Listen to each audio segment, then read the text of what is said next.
The personal finance playbook followed by our parents, like invest in a safe instrument like FD, or stay in the same job for 40 years, or don't even think of starting a business, does not add up for many people of the current generation like the way it used to. This is mainly because whether you are a millennial or a fresh faced Gen Z, you are dealing with a whole new financial world than what your parents experienced. And we know that our parents mean well for us, but their financial advice might not be best for us right now. So in this video today, we'll see that why should we not blindly follow our parents' financial advice and what to do instead. And we are doing a giveaway with this video of these 3 amazing books on personal finance. And all you need to do is like this video, subscribe to the channel, and tell me in the comments the one financial advice that your parents repeat to you most often and what is your take on that advice. Winner announcement after 50 comments. And I'm so excited to read all your comments.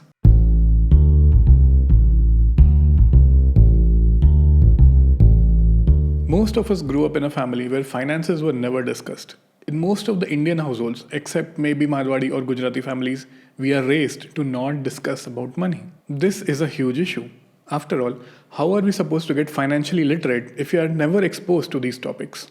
So what should you do? You should discuss money and discuss money often. By consistently discussing finances, you will be introduced to topics that you may not have been exposed to. Additionally, you may develop a more thoughtful relationship with the money and understand what it can do for you in the matters that are important to you. And finally, you will get a chance to cement what you already know by having a chance to explain it to others. Becoming a homeowner was part of the middle class dream of the previous generation. Our parents have a simple notion about real estate, that real estate prices only go up, and so you should not delay buying a house. After all, they see the house as an investment. But let's face the facts right. You have no idea that in which state or even country you are going to settle in. And please, the rent is not equal to EMI. You could have a spacious 1500 square feet house for a rent that may be 1/3 or less compared to its EMI. And frankly speaking, buying a house before you settle into your job or before your marriage or even before having a kid might not be such a good idea. And you know, many millennials and Gen Zs nowadays give up their jobs just after a few years to do their heart's calling, to be a stand-up comedian or start a side hustle. Therefore, a house may not always be a good buy. Housing as an asset is expensive.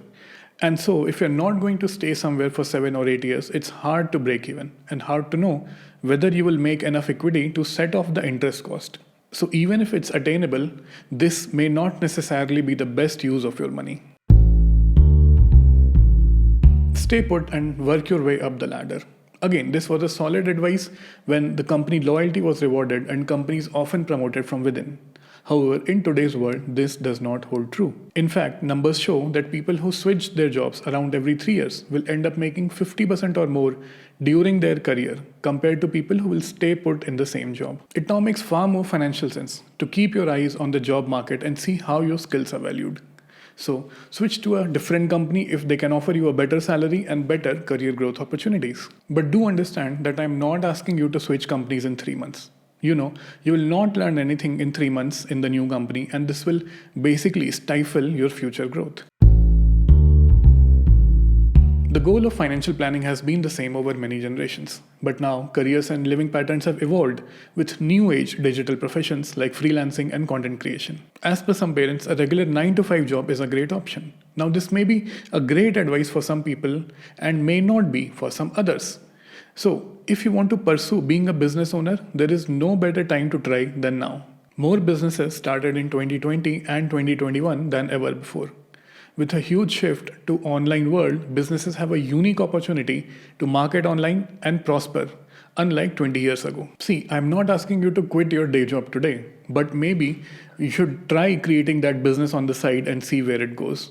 It makes sense to start a business, learn and fail, than regret never trying at all. If parents approved of any relationship of their millennial kids, it must be with their bank's fixed deposit. You'd be surprised to know that investing in fixed deposit was not such a bad idea when our parents were young. The interest rates were typically high in India, around 11 to 13% in early 1990s and around 9 to 10% in early 2000s. But in this day and age, gold and FD should not form more than 10% of your portfolio. But they are still a safe bet, considering that you will not lose the principal that you invest. They are guaranteed by the bank. But there is a big downside. After taxes, you are almost guaranteed to lose the purchasing power due to inflation. And that is because the FD rates have gone down to around 5% now. So, what should you do? Starting to invest is the best choice you can make in your 20s. Starting early is the key to grow your wealth. Consider your financial condition and the amount of money you can invest in. Take on calculated risk and invest in assets that have a potential to earn higher return compared to FD, like the stocks, mutual funds, and index funds. Almost all middle class parents believe all debt is bad debt. Pay all transactions in cash.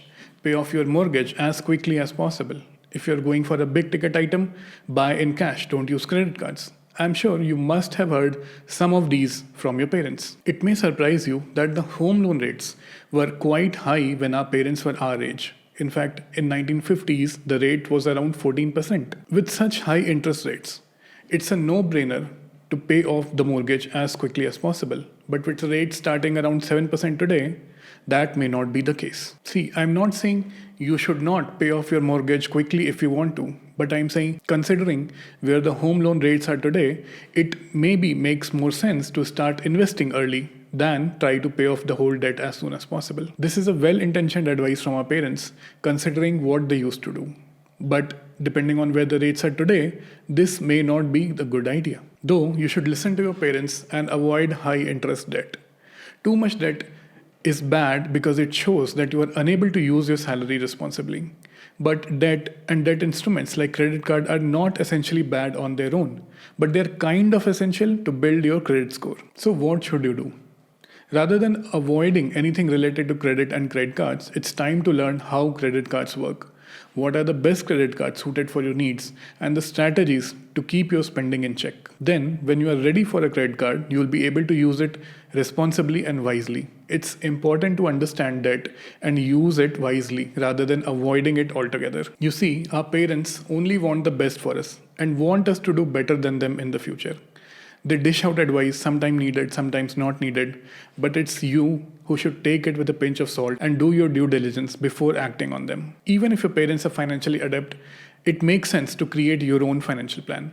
What worked for them back then may not work for you right now. So, listen to all the advice that you get, do your due diligence, and act on the ones that make sense to you. Thank you for watching till the end, and I hope you enjoyed this video. If you liked watching this video, go hit the like button. We do such financial education videos every week, so if you want to grow your wealth, click the subscribe button and press the bell icon. Wrapping it up, this is Paritosh, signing off.